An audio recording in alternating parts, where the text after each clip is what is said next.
বিসমিল্লাহির রহমানির রহিম। আজকে ঢাকা 17 আসনের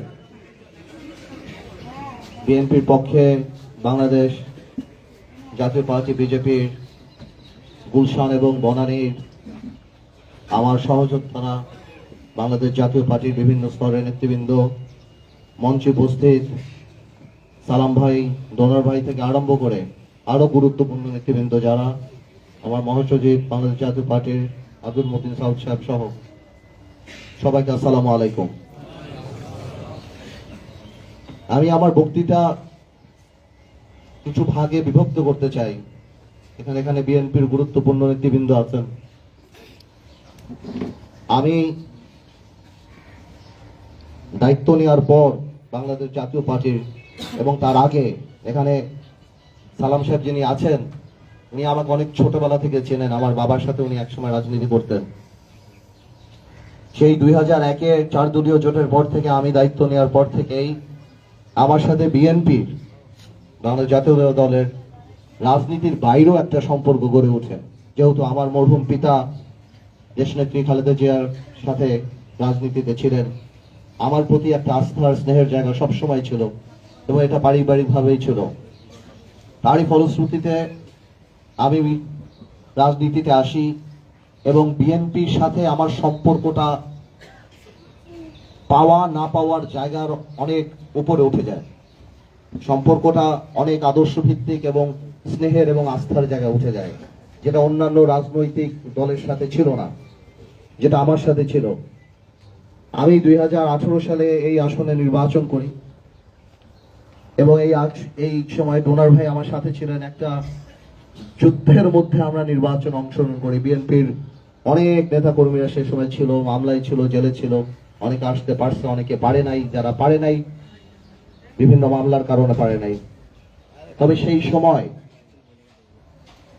আমার কোনো সংগঠন ঢাকা 17 আসনে ছিল না। আমি সম্পূর্ণ বিএনপির উপরে নির্ভরশীল ছিলাম।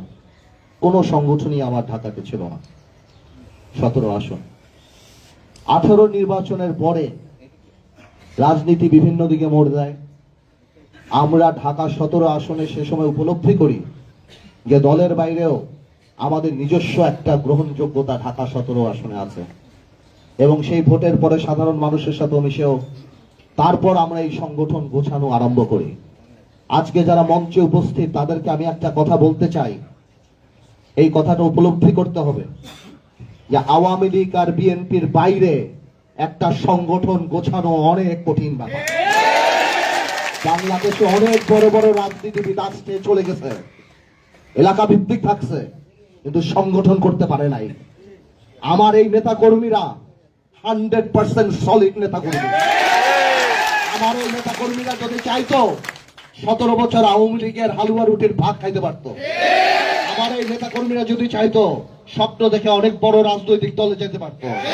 কিন্তু তারা শুধু আমাকে টেলিভিশনের পর্দায় দেখে আর আমার সাথে কথা বলে যে আমি বিশ্বাস দিয়েছি যে না, আওয়ামী লীগ বিএনপির বাইরেও সকল রাজনৈতিক নেতৃত্বকে শ্রদ্ধা করে অ্যাক্টিভ প্যাসিভ পলিটিক্স করা সম্ভব। প্রত্যেকটা মানুষ আমাকে দেখে আমার এই কথার উপরে ভিত্তি করে আমার এই বাংলাদেশ জাতীয় পার্টিতে ঢুকছে।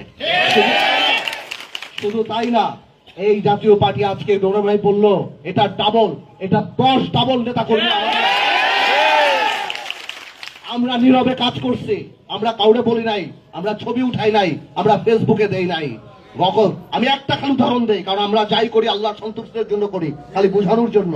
7 তলা বস্তিতে আগুনের আগে আমরা 2400 শুধু ফায়ার এক্সটিংগুইশার শুধুমাত্র বাড়ি বাড়ি যে ফায়ার এক্সটিংগুইশার, যেটাতে 25,000 মানুষ উপকৃত হয়েছে। আমরা জীবনে একটা ফেসবুক পোস্ট দেই, আমরা জীবনে কোনো পত্রিকায়, এখানে প্রত্যেকটা নেতা কর্মীর সাক্ষী।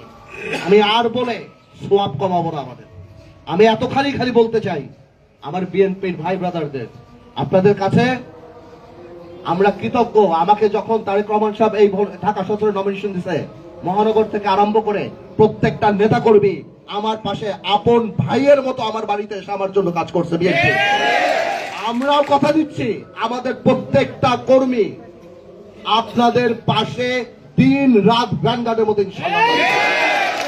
আমাদের একটা অনুরোধ, আমরা আপনাদের মতো রাজনৈতিক পরিপক্ক না। শেখ হাসিনার সময়, ফ্যাসিস্ট গভর্নমেন্টের সময় ভালো মানুষরা রাজনীতি থেকে দূরে সরে গেছিল। আপনাদের এখানে যারা আছে, এই মঞ্চে যারা আছে, তাদের মামলা হামলা অনেক, তারা অনেক ত্যাগ করছেন, অনেক কষ্ট করছেন, যার ভয়ে অনেক সময় ভালো মানুষরা রাজনীতিতে আসে নাই। আপনাদের মতো আমাদের আন্দোলনে ওই কন্ট্রিবিউশন ছিল না। বাট আমি নিজে জেল খাটছি, আপনারা জানেন, আমি নিজে রিমান্ডে ছিলাম, আপনারা জানেন। আমার নেতা কর্মীরা আপনাদের মতো রাজনৈতিক ভাবে অত পরিপক্ক না। তারা আদর্শিক, তারা ভালো কাজ করতে চায়, সমাজের উপকার করতে চায়, ভালো মানুষকে সার্ভিস দিতে চায়। এখানে যারা থাকবে, আপনারা কোনো কারণে আমাদেরকে ছোট করে দেখেন না, আমাদেরকে কোনোভাবে অবমূল্যায়ন করেন না। আপনারা আমাদের মহব্বত করবেন, আপনারা আমাদেরকে পাশে রাখবেন। আমরা আপনাদের সাথে মারামারি করে পারবো না, আমার নেতা কর্মীরা পারবে না, তারা রাজনৈতিক ভাবে তো পরিপক্ক না। কিন্তু আপনারা মাথায় হাত দিয়ে কাজ করবেন, আমরা আমাদের সর্বস্ব আপনাদের জন্য দিয়ে দেব, সর্বস্ব দিয়ে দেব আপনাদের জন্য। এবং আরেকটা কথা, এটাও বুঝতে হবে, এই আসনে প্রার্থী কে? এই আসনে প্রার্থী বাংলাদেশকে স্টেবিলিটি করার জন্য, স্টেবল করার জন্য, ভারসাম্য ফিরিয়ে আনার জন্য জাতীয়তাবাদী শক্তির কেন্দ্রবিন্দু জনাব তারেক রহমান। কারণ আমি পার্থ সম্মানের সাথে, খুশির সাথে এই সিট ছেড়ে দিচ্ছি, কারণ আমি জানি Tarique Rahman is the best candidate in Dhaka 17। এটাও মাথায় রাখতে হবে, তারেক রহমানের যে রাজনৈতিক উচ্চতা, তারেক রহমানের যে ডেডিকেশন, তারেক রহমান এখানকার মানুষের জন্য কাজ করার যে ইচ্ছা, প্রয়াস, আকাঙ্ক্ষা, সেটাকেও মানুষের মাঝখানে আমাদের তুলে ধরার মতো নেতৃত্ব আমাদের সৃষ্টি করতে হবে, যাতে করে আমরা আসলেই যে তারেক রহমানের যে বলছিল 25 তারিখ যে সে বলছিল যে আই হ্যাভ আ প্ল্যান, এই জিনিসটাকে মানুষের মাঝখানে নিয়ে যাওয়া, মানুষকে টেনে নিয়ে আসা। আমরা কে কি পাইলাম, কি পাইলাম না, আগামীতে কে কি পাবো, কি পাবো না, সেগুলি ভুলে যাবেন না। 1,30,000 নতুন ভোটার, 50,000 আওয়ামী লীগের ভোটার, 3.5 লাখ ভোটের মধ্যে এই 1,80,000 কোনোদিনও কিন্তু আগে ধানের শীতে ভোট দেয়। এই হিসাব রাখতে হবে। বারবার আমাদের মধ্যে ঘুরে ঘুরে যদি আমরা মনে করি সব ভোট আমাদের, আমাদের সবচেয়ে বেশি ভোট নিয়ে আসতে হবে, বাড়ি বাড়ি যেতে হবে, ঘরে ঘরে যেতে হবে, বুঝাতে হবে যে আমাদের তারেক রহমান মানে নতুন ভবিষ্যৎ, তারেক রহমান মানে স্টেবল বাংলাদেশ। এই গুলশান, বনানী, ভাসানটেক ক্যান্টনমেন্টে এমন একটা সিট যেখানে সমাজের চ্যালেঞ্জিংরাও থাকে এবং বিত্তবান আরবান এলিটরাও থাকে, তাদের সবাইকেই বুঝাতে হবে যে Tarique Rahman is the best candidate. এবং বাংলাদেশের সংসদে বলেন, যেখানেই বলেন, এদের সমস্যা সমাধান করার জন্য আমাদের সবাই একসাথে হয়ে কাজ করতে হবে। তাহলে আমি আর কথা বাড়াবো না। আমি আন্তরিকভাবে ধন্যবাদ জানাই আমার বনানী আর গুলশানের কর্মীদের। আমি তো আছি, এমন তো না যে আমি চলে যাচ্ছি ইনশাআল্লাহ এখান থেকে, আমি আছি। আমিও এই নির্বাচনে বিএনপির সাথে থাকবো। এবং আমি যেটা আগেও বলেছি, আমি যে 1 মাস 2 মাস এখানে কাজ করার সুযোগ পেয়েছি, বিএনপির মহানগর থেকে আরম্ভ করে, থানা পর্যায় থেকে আরম্ভ করে, প্রত্যেকটা নেতা এত আন্তরিকভাবে আমার সাথে কাজ করছে, এত আন্তরিকভাবে।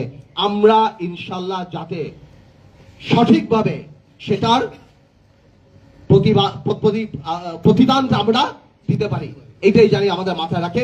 কোনোভাবেও আমাদেরকে আপনারা লজ্জা দিবেন না ইনশাল্লাহ, ঠিক আছে তো?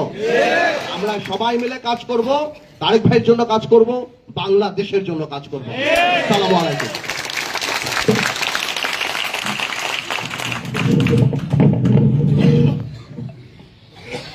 ধন্যবাদ পার্থ ভাইকে।